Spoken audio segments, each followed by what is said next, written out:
श्रीराम जय राम जय जय राम. गोंदवलेकर महाराजांचे 23 एप्रिलचे प्रवचन.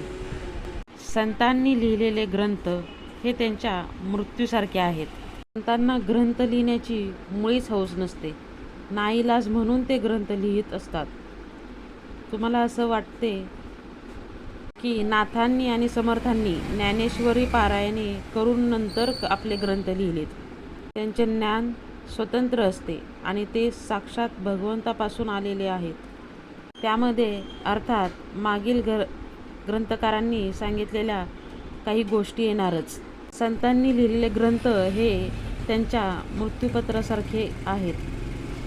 आपले मुले चांगले वागतील अशी ज्या बापाला खात्री वाटते तो कशाला मृत्यूपत्र लिहिल, तशी ज्याला खात्री नसते तो नाईलाजाने मृत्यूपत्र लिहितो. त्याप्रमाणे संतांनी हौसेने किंवा विद्वत्ता दाखवण्यासाठी ग्रंथ लिहिलेले नाहीत, तर आपल्यासारख्या जनजीवांचे कल्याण व्हावे ही तळमळ त्यांना होती, म्हणून त्यांनी ग्रंथ लिहिले.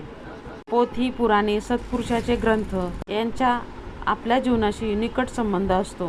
आपल्या ग्रंथांमध्ये ज्याचा व्यवहारामध्ये उपयोग करता येतो असा वेदांत सांगितलेला असतो. आपल्याला सुटणार नाहीत इतक्या शंका समर्थांनी घेऊन त्यांची उत्तरे दासबोधात दिलेली आहेत. परमार्थ न ऐकणारा दोषी आहे, पण तो ऐकत नसताना त्याला सांगणारा त्याहून दोषी असा. हा दोष पत्करूनही संत जगाला परमार्थ सांगतात. ग्रंथ वाचित असताना ध्येय जर परमार्थ प्राप्ती असेल तर त्यासाठी त्या ग्रंथात साधन कोणते सांगितले असेल इकडे लक्ष असावे. समाधानाची योग्य निवड झाली की साध्य झालेच. या विषयात पारंगत व्हायचे तीच पुस्तके वाचणे जरुरी असते. आमचे उलटे होते. गणित विषय घेतो आणि वाचतो कादंबऱ्या. मग गणितात कसे पास होणार? अर्थ हेच जर ध्येय असेल तर संतांच्या ग्रंथाचाच अभ्यास करावा. चे श्रवण मनन करावे.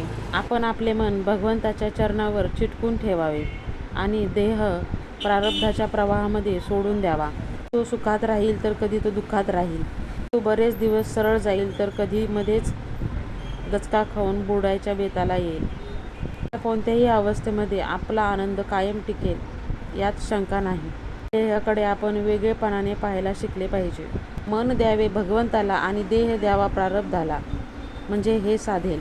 सुख दुःख वरचे असावे, ते आत शिरून मनावर परिणाम करता कामा नये.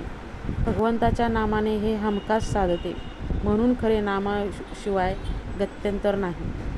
चुकला असेल तर माफी असावी. आवडला असेल लाईक करा, सबस्क्राईब करा आणि शेअर करा. श्रीराम जय राम जय